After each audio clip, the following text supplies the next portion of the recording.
Hello friends, welcome to Radha's recipe. இன்றைக்கி நம்ம ராதாஸ் ரெசிபியில் பார்க்க போகிற டிஷ் என்னென்னு பார்த்தீங்கன்னா ஐஸ் பிரியாணி மேக்கிங் தான் பார்க்க போகிறோம். அதாவது பழைய சாதம் நம்ம சத்தாக எப்படி எடுத்துக்கிறது, எப்படி ப்ரிப்ரேஷன் பண்ணுறது அப்படிங்கிறத பார்க்க போகிறோம். பழைய சாதத்தோடைய ஹெல்த் பெனிஃபிட்ஸ் பற்றியும் பார்க்க போகிறோம். அதாவது இது சம்மர் டைமில் நீங்கள் எடுத்துக்கிட்டிங்கன்னா நம்மளோட உடல் சூட்டை தணிச்சு கொடுக்கும். அது மட்டும் இல்லை, வயிற்றுப்புண், அல்சர் போன்ற பிரச்சனைக்கும் இந்த பழைய சாதம் ரொம்ப தீர்வாகவே இருக்கும். இப்போ எப்படி செய்கிறதுன்னு பார்க்கலாம். ஃப்ரெண்ட்ஸ், இன்றைக்கி நான் 2 பேர் சாப்பிடக்கூடிய அளவுக்கு சாதம் எடுத்து வச்சுருக்கேன். இது பாத்திரத்தில் வடித்த சாதம் தான். நான் உதிரியாக வடித்து எடுத்து வச்சுருக்கேன். நீங்கள் யூஸ்வலாக எப்படி நீங்கள் வீட்டில் சாதம் செய்வீங்களோ அந்த மாதிரி செஞ்சு எடுத்துக்கலாம். கொஞ்சமாக குழஞ்சி இருந்தாலும் பரவாயில்லை. மதியம் 1 மணிக்கு வடித்த சாதம் இது. இப்போ நான் உங்களுக்கு வீடியோவில் காட்டுற டைமிங் வந்து 7 மணி, இரவு 7 மணி. பழைய சாதம் ரெடி பண்ணி வைக்கிறதுக்கு இது கரெக்டான டைம்.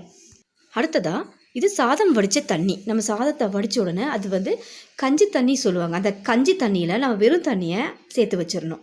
அப்படி இல்லைன்னா அது கெட்டி தன்மையாகி வேஸ்ட் ஆகிடும், எதுக்குமே யூஸ் இல்லாமல் ஆகிடும்.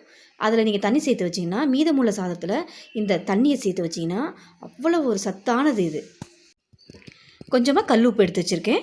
இப்போ இந்த தண்ணியை இந்த சாதத்தில் சேர்த்துடலாம். நீங்கள் வெறும் தண்ணியை இந்த சாதத்தோடு சேர்த்து நீங்கள் மறுநாள் காலையில் பார்த்தீங்கன்னா நொதுன்னு கெட்டு போய் நல்லா இருக்காது. இந்த கஞ்சி தண்ணியை சேர்த்திங்கன்னா மறுநாள் காலையில் பார்க்கும்போது நல்லா அந்த சாதம் நல்லா இந்த தண்ணியோட ஊறி நல்லா சூப்பராக டேஸ்ட்டாக சத்தாக உங்களுக்கு இந்த பழைய சாதம் கிடைச்சிடும். அதனால் சாதம் வடித்த உடனே அந்த கஞ்சி தண்ணியில் வெறும் தண்ணியை சேர்த்து வச்சுருங்க. கல் உப்பு கொஞ்சமாக சேர்த்துக்கலாம். இந்த தண்ணியை ஊற்றும் போதே நம்ம உப்பையும் சேர்த்து மிக்ஸ் பண்ணி வச்சிடணும். அவ்வளோதான், ரெடி ஆகிடுச்சு. இப்போ இதை நம்ம மூடி வச்சிடலாம். காலையில் பார்க்கலாம். ஃப்ரெண்ட்ஸ், இப்போது காலையில் 7 மணி ஆகுது. இப்போ நம்ம இதை ஓப்பன் பண்ணி பார்த்துடலாம். பாருங்கள் ஃப்ரெண்ட்ஸ், மேலே அந்த தண்ணியை நீராகரம்னு சொல்லுவாங்க. அந்த நீராகரத்தை நீங்கள் காலையில் எந்திரிச்ச உடனே வெறும் வயிற்றில் அந்த நீராகரத்தை எடுத்துக்கிட்டிங்கன்னா ரொம்ப சுறுசுறுப்பாக இருக்கும். சாதமும் நொந்து போகாமல் உதிரியாக இருக்குது பாருங்கள்.